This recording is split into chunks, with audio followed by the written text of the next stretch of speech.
iman Islam tauhid marifatnya. Yang ke sebagai amalan bertanya yang takwa pada Allah Taala. Jadi di dalam kuburan ditanya Tuhan marrabuka Tuhan. Dengan masalah tauhid, masalah iman dan masalah akhirat. Jadi oleh karenanya maka akannya wujud bertanya dan wujud juga tanya, wujud ke murid-murid tanya.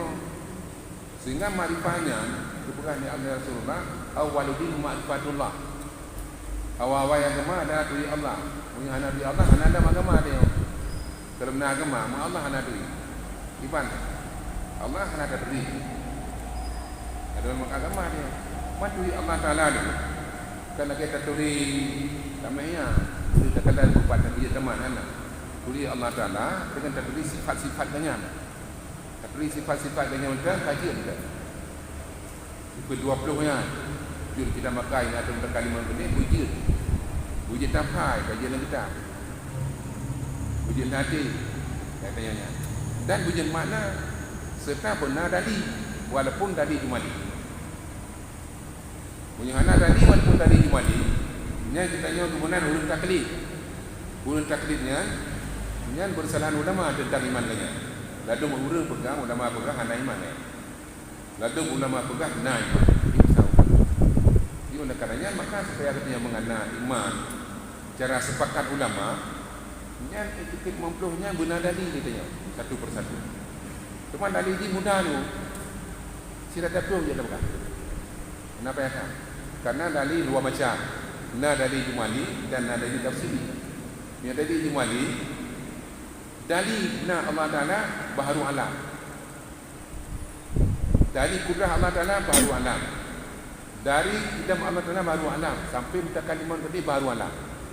Dari musahih kudus wa Allah Ta'ala baru alam. Jadi oleh karenanya maka membuat positifnya kita pakai ditanya ke dari jumali itu baru alam. Kira katung dia tak buka. Tuku dari wujud Allah Ta'ala ada nunggu baru alam. Tapi masalah awak ya nanti pun pilihnya kaklah ya. Kali urut katanya kali kemudian urut taklid. Nah. Mana begini kan enteng kan? Memang katanya lupa enteng Allah Taala. Mana enteng Allah Taala mandum tanya hana tauhid. Mandum tanya hana marifat. Takkan karena beradat di Allah Taala ke bupui. Ya, di bupui badanya masalah agamanya. Kan mana bupunya je barang kau. Ibama tanya haji. Agama Islam haji lagi ada waktu dia. Kita agama Islam itu lagi ada waktu haji. Tetap agama Islam itu lagi Nabi Muhammad SAW dan lagi sahabat Muhammad SAW.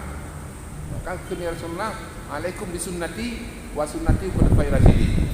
Kita katakan sunnah alun dan sunnah khalifah alun rasyidin. Lagi urangnya yang kemudian ada sunnah wal jamaah yang lagi ya. Ini di luarnya ini asal nakal. Bahkan karena Nabi kebetulan Nabi ala khawarij kilabuna. Urang di luar khawarij kan urang di luar. Urang di luar ada sunnah semuanya kilabuna rasa nakal kan. Jadi oleh karenanya maka yang berikutnya yang terlepas masukkan dalam akhirat cuma ahli sunnah wal jamaah. Nah, jadi oleh karenanya macam tanya tak mau kena, sampai tak mau lain. Sinan dan tetap sampai mati. Mati udip ahli sunnah wal jamaah, mati itu ahli sunnah wal jamaah. Yang baca.